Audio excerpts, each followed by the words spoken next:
حمدا لمنزل الدنا ودائي ومنزل الشفاء maa ngi leen di laabire ngir jëmmi sëriñ bi ci saafarawu ci tawat jum mën a doon moo xam tawati docteur la tawati zahir wala tawati batin jumu ci mën a doon rek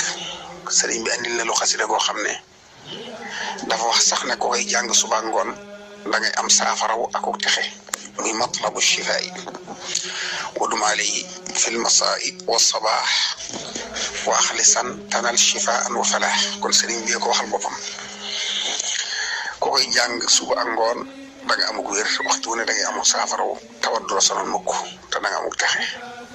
kon xasida gu mata bàyyi xel la te sëriñ bi moo ko bind mu leer nañ kenn waxalu ko kon xasida gaangoo gi waaye nag dafa am secret bu ma ci génne ngir ko tawat ba noppi ba tawat ji jaaxal ko moo xam tawat ju mën a doon ci xeeti tawat yi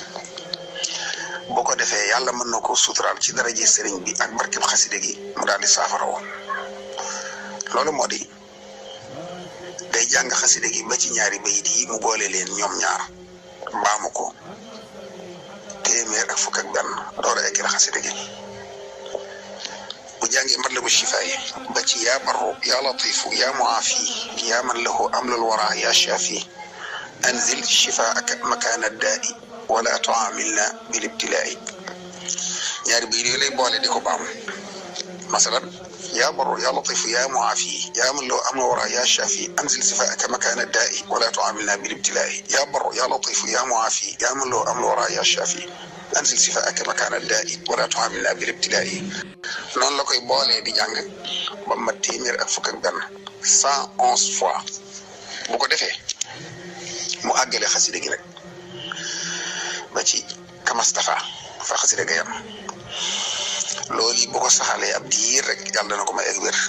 bu dee ku ko mënta jàng ñu jàngal ko tifli ci ndox mu naan ci raayu ci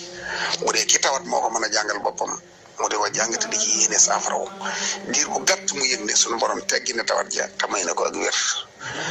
maa ngi koy jox addi sama bokki taalibe murid yëpp ngir jëmi sëriñ bi وكفنا الآفات والرزايا وهب لنا الحرص على الطاعات وكفنا الكسل في الأوقات